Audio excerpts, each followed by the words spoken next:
Hello and welcome to Mint. I'm Sunira Tandon. Today we have with us Mr. Renaud Dutreil, chairman of Tigre Blanc, which is a vodka brand.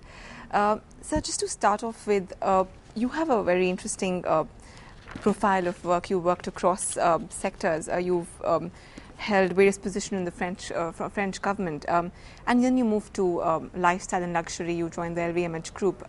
How did the shift come about, and how drastic was the shift for you personally and professionally? So if you look at the appearance, it's very different, very different.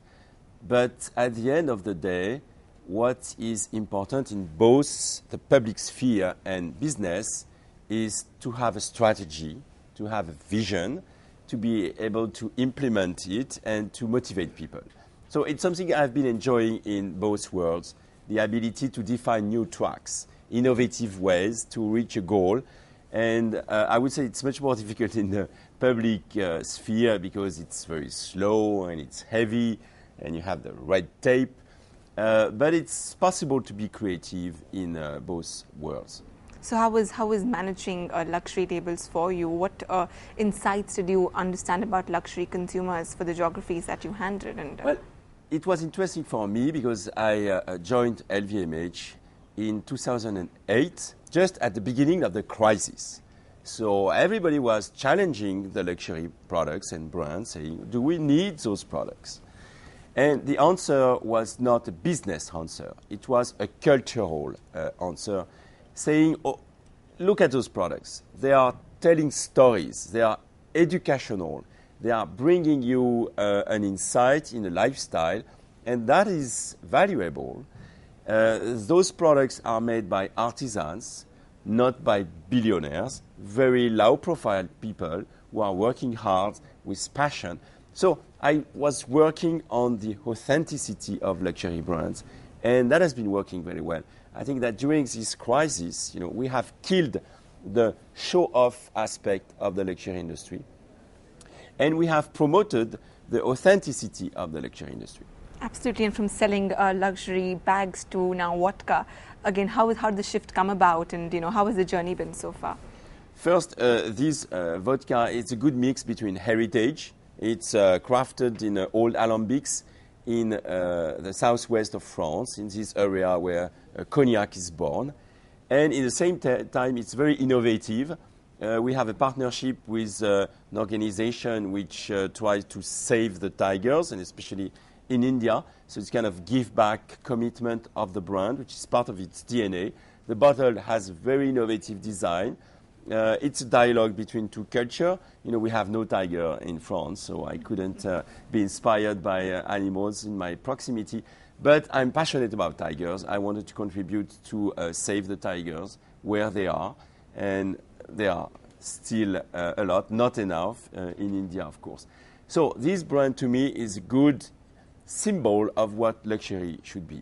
A good balance between heritage and innovation. A dialogue between different cultures. A give back, statement.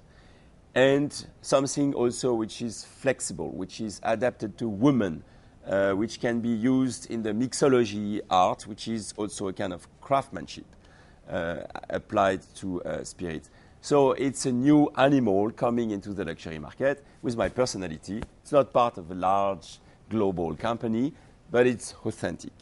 It's high quality. And it's a bond, which I can create between my country, France, and consumers, which I really respect and want to understand better. Absolutely. You have traveled to India in the past on business, and you are launching the brand in India already. So, what is your understanding per se of the Indian consumer, the aspirational consumer and the luxury consumer? Any thoughts you picked up on your professional journey? So, sometimes when we speak about emerging countries and luxury, we use this word, new money. But behind these words, you have consumers who are rooted in the most valuable and ancient cultures of the world. So those consumers, they are not new. They have their own culture. And what is very important is that the luxury brands understand that an Indian consumer is not like a Chinese consumer or an American consumer, and customize more and more their products, their experience, their stores, and are able to respect the culture of the consumer. Otherwise, it's going to be a nightmare where we will have the same malls, the same products, the same consumers all over the world, and that is the opposite of what I would like to see in the luxury experience, something which is very respectful of everyone's identity and culture.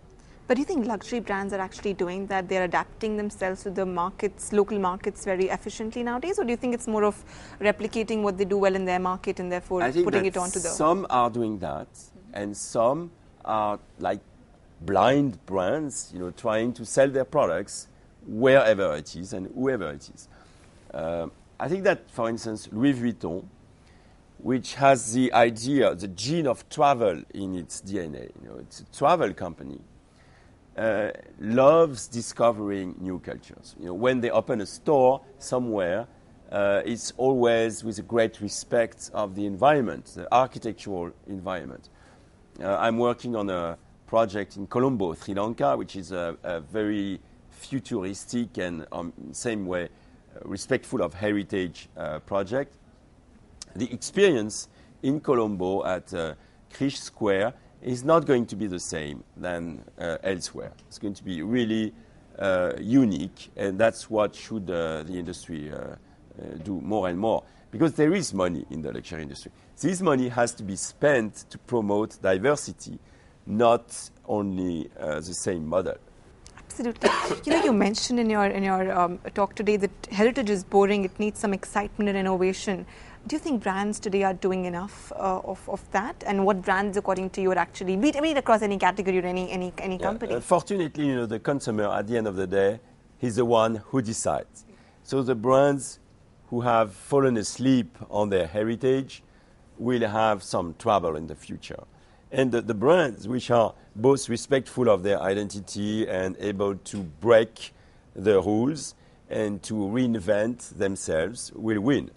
Great. You also are you promote preservation of artisans and of art and craft, and you do work towards discovering new artists. But do you think in the larger motive and idea of larger conglomerates in the market, the very sense of an artisan's work gets a little diluted? Because as you mentioned before, the end consumer is not privy to who the artisan is. So, do you think that commercial values take over artisanal values? Well, that's what happened very well in France, where artisans today are not a kind of disappearing class of workers, but an emerging, very respected class of workers, because they are manufacturing high-quality products, and people respect their work, and people are ready to pay a very high price for what they are doing. So it is very important that in India, artisanship can be protected, but also can be modernized, meaning that young, trendy designers have to work with local artisans to instill a kind of new freshness, innovation in the traditional work of the artisans. Otherwise, it's too folkloric, it's too local. And that is the way it can work when you have a good tandem, new, young, edgy designer working with traditional artisans to make new products. Absolutely. And again, going back to your talk, you mentioned that luxury is a dialogue between two cultures. You do believe in this element of multiculturalism. Could you just sort of talk about it at length and sort of explain what your understanding and how the consumer also understands that? And are brands also adapting that to their cultures really well? Brands are storytelling machines. We are in a business which we could call the business of emotions. So if you're not able to connect with the consumer and to understand his specificity, it cannot work. And it's not enough to say, okay, you have new money, you have new consumers, they want to show off. We're going to provide to them the products which tell to everyone, I'm successful. No, that's not enough. That can work for a while, but it's not going to last. If you want to have loyal consumers, you have to bring to them something which is much more personalized and which is very cultural. A lot of brands are doing that well. Some are forgetting, this dimension and are going to go through difficult times. And in the past, when you had the Maharaja and Cartier, bringing their passion for beautiful stones to create beautiful jewels, it was a kind of co-production between consumers and artisans. That's what the result was, and it's amazing. Personally, what are your personal passions apart from running the business? What else do you enjoy doing, and what is a personal fashion statement?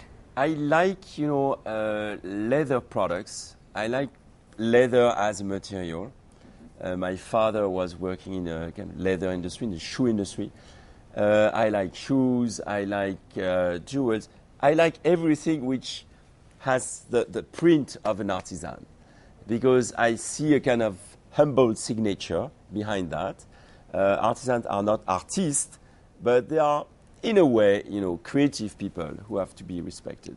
You took, as you mentioned, you took the role at LVMH when there was a financial crisis going on. How difficult was it, and even today it is, to sort of be in the business of selling premium products or luxury products across developed and developing markets? Do you think there was a time when it was easier and more approachable, and where do you think it is today? No, I think that the luxury industry is going to be growing at a very high rate in the 20 next years, because you have so many new consumers who are in search of new experiences, new products, and who want to have access to those products they have been dreaming of. So that's what the luxury industry provides, and it's going to last, to my point of view. But the luxury industry shouldn't be too proud of itself neither, and understand that it has to give back.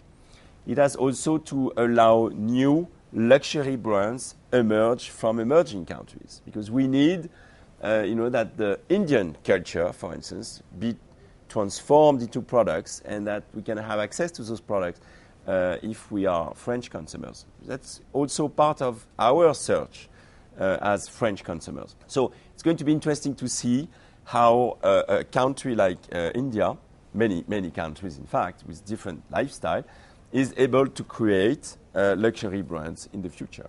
And are you looking at meeting any local artisans here, because India is full of local local arts? I think it will be 3 elements: good managers, skilled artisans, and young, well-traveled designers. And those 3 kind of profile together, you can build a nice brand if the respect between innovation and heritage is achieved. All right. Thank you so much for valuable insights, sir. Thank you very much. That's all we have for you. Keep watching for more.